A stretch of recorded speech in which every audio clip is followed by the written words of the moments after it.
Welcome to Shet Vidya Mandir online audio video lecture series. This is your maths professor Jaya Sharma, and this video we will be seeing lesson number 3 from maths 1, trigonometric functions, exercise 3.3 sums which are based on inverse trigonometric functions. I hope you have done the formulae from previous videos. We start with exercise 3.3. Now here main first question is find the principal value of the following. First one is sine inverse 1 upon 2. Now in this I will explain the second sum, because you will see just with the second step it will become as first question. So we will take second question. It's cosec inverse 2. Okay, so first of all we will convert this cosec inverse and we'll write it as sine inverse 1 upon 2. Okay, I hope you have gone through all the formulae given in the previous video. Please check it out. But for reference, I will just explain inverse trig functions and the domain here. We have 6 trig functions in all: sine inverse, cos inverse, tan inverse, and then cot inverse, cosec inverse, and sec inverse. Now what were the domains here? We had sine inverse domain as minus pi by 2 and pi by 2. Okay, then cos inverse domain 0 to pi. Please check the brackets also. I have explained everything in the previous video. Tan inverse is same as sine inverse. Only thing is the brackets are round bracket and here box bracket. Box bracket means including the end values given, and round bracket means you need to exclude minus pi by 2 and pi by 2 and all the values within this. Cot inverse domain is 0 to pi. I mean again values between 0 and pi. And cosec inverse domain is minus pi by 2 to pi by 2 except for 0. Sec inverse domain is 0 to pi except for pi by 2 value. Okay, now let's see how we solve the sum. Sums are very easy ahead. Be very attentive. See what I have done. Cosec inverse 2 I have written as sine inverse 1 upon 2. So we write here next, let sine inverse 1 upon 2 be x. Okay, so when you take sine that side, what you will get? Sine inverse to RHS, you will get sine. So sine x is equal to 1 upon 2. Now which value of sine gives you 1 upon 2? Yes, sine pi by 6 gives us 1 upon 2. Okay, just remember this for all the sums. Pi is actually 180. Then pi by 2 is 90 degree. Pi by 3 is 60 degree. Pi by 4 is 45 degree. And what would be for 30 degree? Pi by 6. Okay, so now here sine 30 degree is half, so half we get it as sine pi by 6. Now you need to check out this value pi by 6 lies whether it lies in the domain. Just check for sine inverse.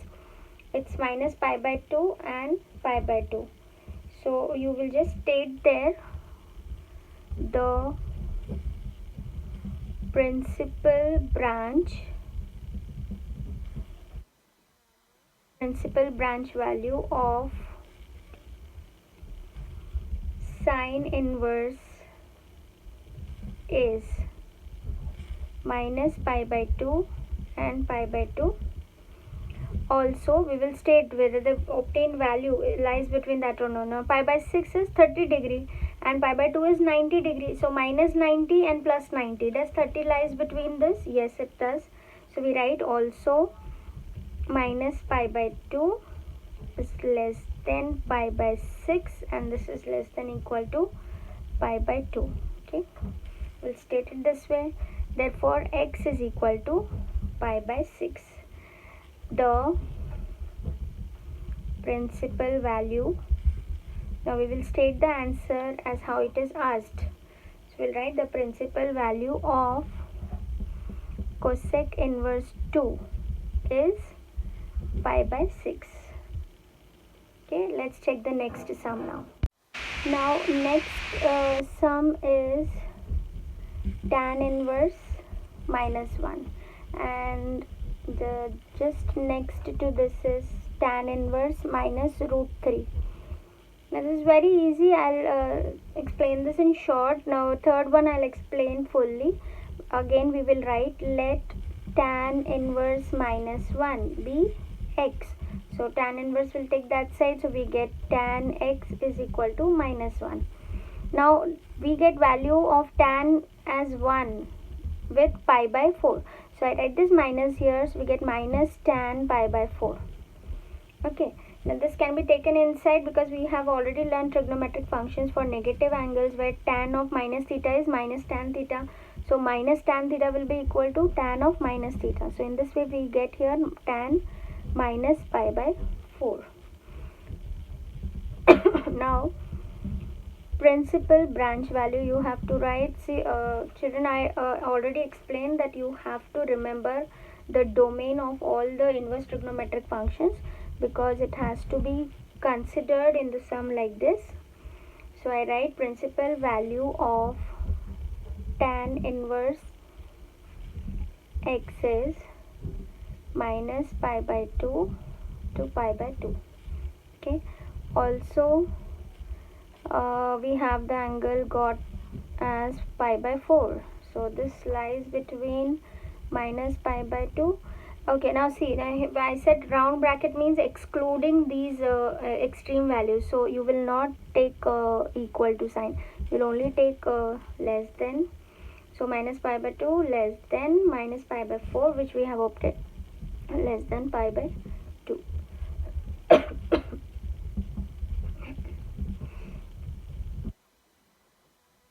Value of tan inverse minus 1 is minus pi by 4. This is our answer. Okay, the same way for tan inverse minus root 3. So again you will take here tan x, let tan x is equal to minus root 3, and what you'll get here, tan x is equal to minus tan root 3 is when tan is pi by 3. So this will take minus sign here and then solve in the same manner. Okay, let's move ahead. Okay, I have taken this next sum which is somewhat different than what we have solved so far. You have to start in the same manner. So we take let cos inverse minus 1 upon 2 equal to x. Then same way we will take cos inverse to RHS. So we get cos x is equal to minus 1 upon 2. Then cos x is equal to minus, and then 1 upon 2 we get when cos is pi by 3. Okay, now here you need to keep in mind one thing, that domain of cos is 0 to pi, right? So we don't have any negative value here in domain of cos.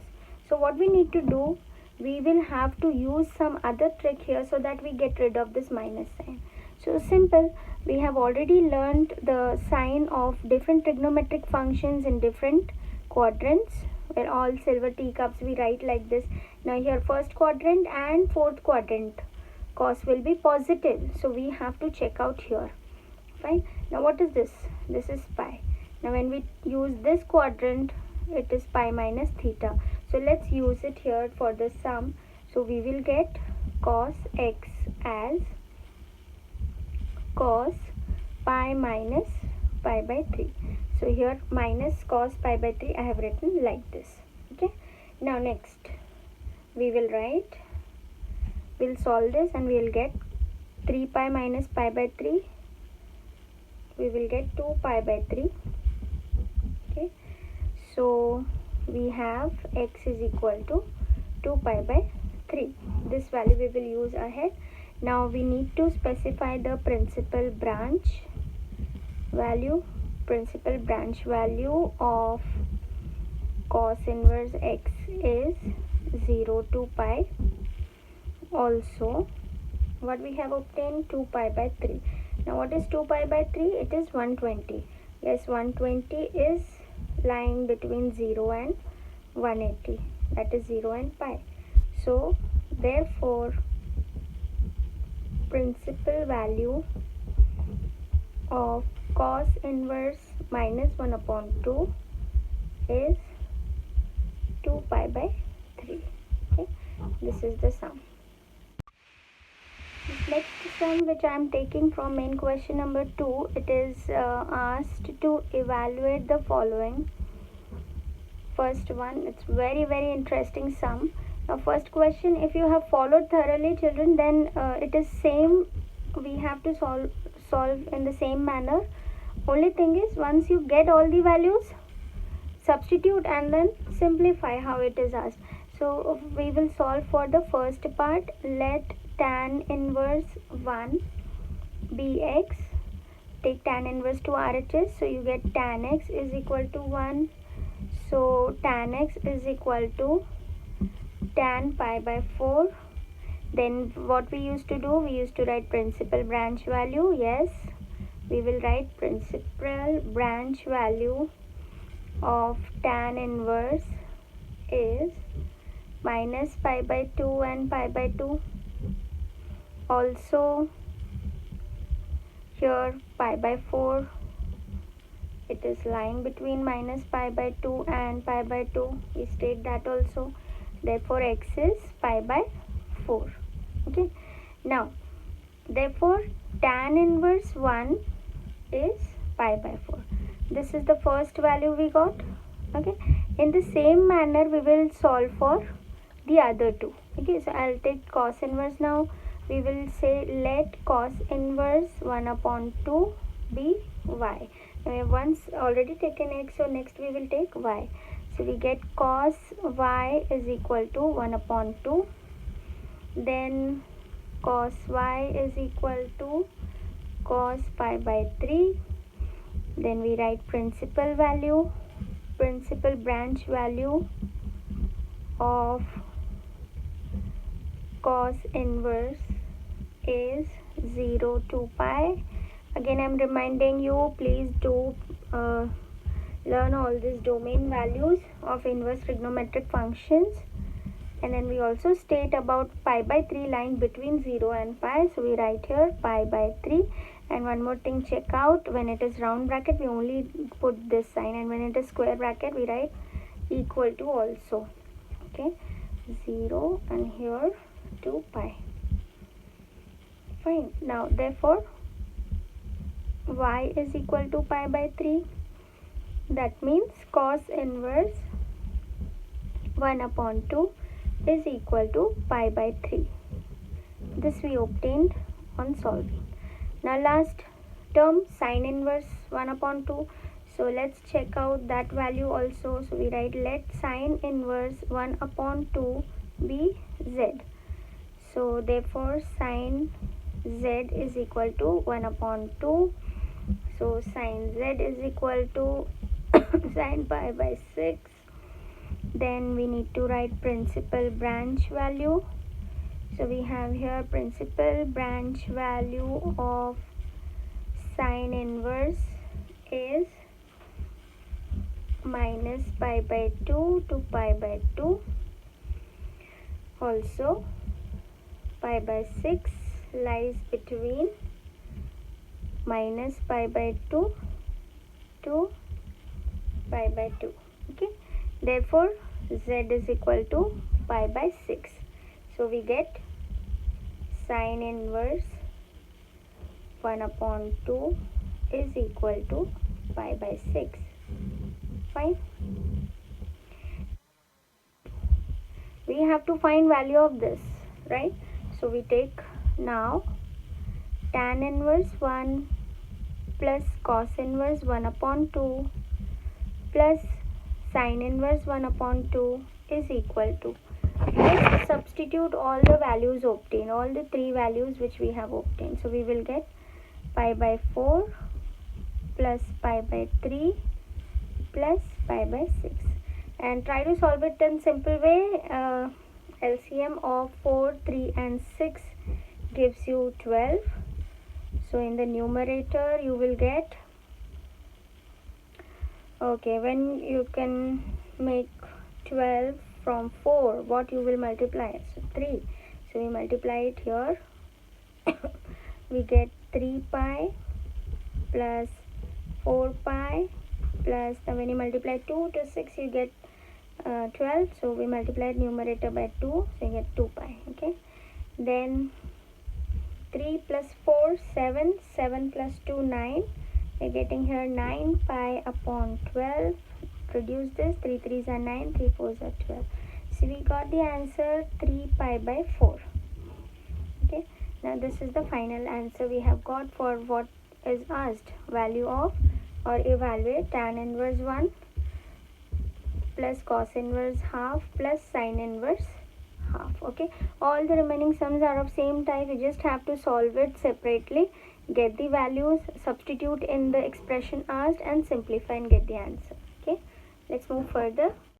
Again, the last question of this exercise, question number 3, prove the following. All the sums are of this type, just be attentive on how we solve this. The first question in textbook, it is given sin inverse minus 1 upon root 2 minus 3 sin inverse root 3 upon 2 is equal to minus 3 by 4. We have to prove this. Now you will see I have not taken here negative sign, it is plus, because when we compare with the question given in last year's book, I mean old syllabus textbook, it is positive, not because of that that I have changed the question. It's that if you take minus 1 upon 2 here, then on solving we are not getting minus 3 pi by 4. Okay, so this sum we will take positive value for sin inverse given. That is the correction in new textbook. So let's start with the sum. Same way you have to do how you have solved the sum so far. So we get let sin inverse 1 upon 2 be equal to x. So you will get next sin x is equal to 1 upon root 2, and it is, when it is 1 upon root 2 at sin 45, that is sin pi by 4.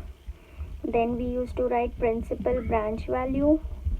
So we get principal branch value of sin inverse is minus pi by 2 and pi by 2.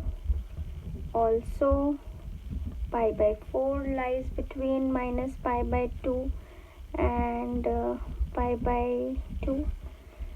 Okay, now again and again when I am saying, children, you need to remember the domain of the trigonometric functions. You will see when the solving of sums are so easy. Its only thing is that keep a good habit of practicing math sums, that also by writing, not mere by looking. So when you keep on writing and you solve the same type of sums again and again, it automatically fits into your mind. So best remedy or best trick is keep on solving and you become smart in maths. So here we got value of sin inverse 1 upon root 2 as pi by 4. Now next we need to solve for this. So I say let sin, we'll solve only for sin inverse root 3 by 2. Okay, so let sin inverse root 3 by 2 be equal to y. So we get sin y is equal to root 3 upon 2. Sin y is equal to, when it is root 3 upon 2, it is for sin pi by 3. Then we write principal branch value of sin inverse is, see again it is same. So for this sum for sure you will do the latter part on your own. Also pi by 3 lies between minus pi by 2 and pi by 2. So you get value of y here as pi by 3. That is, we got sin inverse root 3 upon 2 is equal to pi by 3. Okay. Now let's take the LHS part and solve and try to get what is asked in RHS. So LHS is sin inverse 1 upon root 2 minus 3 sin inverse root 3 upon 2. Substitute the values and see what you are getting. I get pi by 4 minus 3 into pi by 4 minus 3 into what is it, 3 into pi by 3. 3 gets cancelled and we get pi by 4 minus,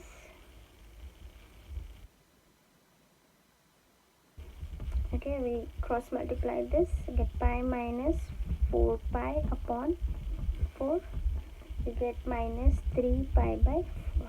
This is what is asked in RHS. We got the value, so we write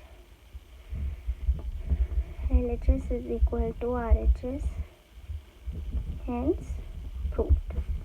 Okay, so this is how you got to solve all the sums in 3.3. It is very easy. Just check out this part of the sum and then whatever is asked, substitute the values, simplify, and then get what is asked. Okay, keep practicing. Practice will help you excel in maths and master maths. Thank you for watching.